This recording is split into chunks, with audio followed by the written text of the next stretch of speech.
Magandang araw mga kaibigan. Bigyan natin ngayon ng reaction opinion itong post ng ABS-CBN News 6 minutes ago tungkol sa pahayag ni Senator Amy doon sa kumakalat na balita na mayroon ng resolution na na-file sa Senado para ma-dismiss ang impeachment case ni VP Sara. Ito, ABS-CBN News post. Senator Amy Marcos confirms to Senate reporters that there are many draft resolutions seeking to dismiss the articles of impeachment against VP Sara Duterte. Naunang na-report, ako nag-vlog na ako kanina, Daily Tribune, na meron ang draft. So, marami palang draft resolution. Sabi ni Senator Amy, one of the many drafts na iba-iba ang pakay. Parang pangatlo yan sa nakita ko. Maraming versions. Lahat ay naghahanap ng pinakamabisa at pinaka-naaayon sa batas na solusyon, yung walang butas. Senate officials, however, maintain nothing has been filed yet. Senator Marcos maintained nothing is final. Okay, so anyway, draft pa nga lang paano maging final? But the fact remains na ang Senado as an institution naghahanda ng resolution na i-file para formal nang ma-dismiss ang impeachment case ni VP Sara. That's something that's very revealing or telling, that's very damaging on the part sa mga gustong ma-impeach ni VP Sara. So, kanina may reaksyon si Senator Hontiveros tungkol nito, kailang hindi ko masyadong napanood. Sigurado magsasalita, abangan natin. Dahil katatapos lang niyang nag-privilege speech noong June 2. So ngayon, June 4, mayroon ng ginahandang resolusyon. So, makikita natin na ang sentimento ng majority of the senators ay dismiss. Siguro mayroon ding ayaw. Sino bang nakikita kong aayaw niya na? Yan, Hontiveros, Pimentel, ayaw. Sino pa?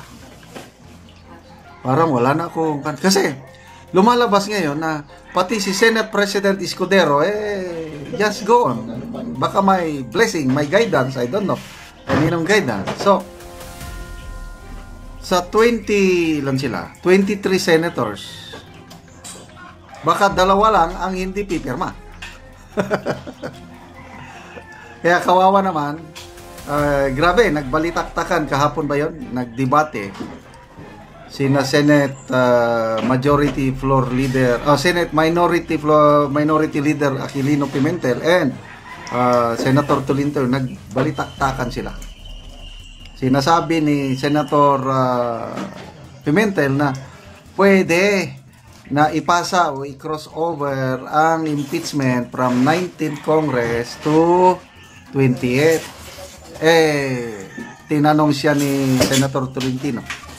Parehas na abogado ito Although mas mataas ang kalibre ni Pimentel dahil bar top notcher Sabi ni Senator Tolentino, mayroon bang nakasaad sa konstitusyon natin? 1935 na konstitusyon, 1973, 1987. Meron bang nakasaad doon na pwedeng i-cross over ang isang impeachment from one Congress to another?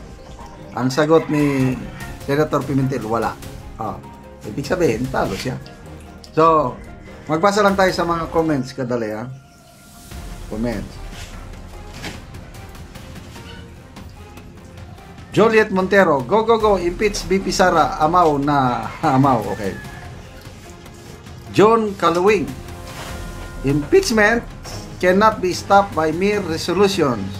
It is a constitutional duty required silang mag-convene as an impeachment court. No ifs, no buts. Kung ayaw ng mga senador, anong magagawa mo?